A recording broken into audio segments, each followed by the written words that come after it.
absolutely don't agree that Ukraine is like Israel. No, I think that first, let me say briefly something about Hamas and so on. For me, what is totally obliterated, although it was publicly demonstrated, as far as I know, I listen to the words of Smotrich and others, it is that we should always bear in mind that till, I think 2 years ago or when, Israel financially supported Hamas because they wanted Palestinians split. So I think that in the long term, I of course condemn the criminal terrorist attack of Hamas, but in the long term, Israel needed, that's my analysis, needed this new war to create a greater Israel. It's happening now. We see it. Ethnic cleansing of Gaza, West Bank, and so on and so on. Who knows where they will stop? So I think, remember when Hamas Gaza attack was done, every interview that I gave, the first question was, let's clarify, do you condemn Hamas attack or not? Now the question should be asked, where do you stand about what is happening now in northern Gaza? If you don't absolutely condemn it, rational conversation is over. Another thing that depresses me immensely, it's the ethical decay. I hope our viewers and listeners know what happened. It was, I think, about 2 months ago when in Knesset there was a debate about what happened in some camp south of Jerusalem, not far further south in Sinai, where some Israeli guards escaped in shock and rendered it public, even with some video clips, that Palestinians there are tortured in an unspeakable way.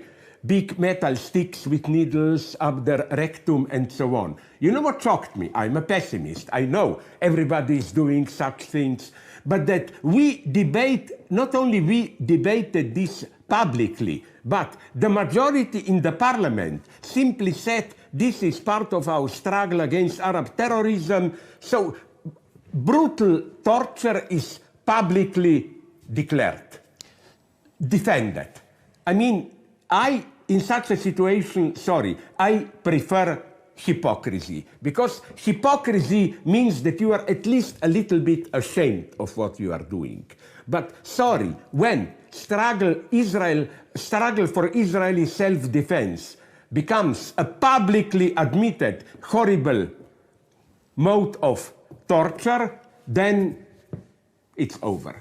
I see paradoxically Hamas and Israel on the same side, because they both see war, brutal violence as the only way to solve the situation. Israel, I think, is fully aware that what it is doing now in Gaza, and for me the key is always West Bank, will give birth to new forms of anti-Semitism. But Israel accepts this because then it will be even more able to present itself as a victim of anti-Semitism and so on. So we should always bear in mind this. And you know whom I here really respect? I have a long respect for my communist time. Do you know who is Ami Ayalan, the ex-chief of Shin Bet? He said at the beginning, the only way out is to give Palestinians under our control some political freedom, dignity, autonomy, recognize them as belonging to this space. And then he even made a quite rational proposal that Marwan Barghouti, who is now in prison there, should be set free because he is for two-state solution, not openly terrorist now, and he can beat Hamas in free elections. This is our situation where, when I repeated what Ami Ayalan publicly said in a couple of interviews at the beginning of this war, I was interrupted by shouts of I support Hamas, I'm pro-terrorist, and so on and so on. Isn't this a sad time when the only one who clearly dares to say the truth are ex-leaders of Shin Bet and Mossad? Here is where we are.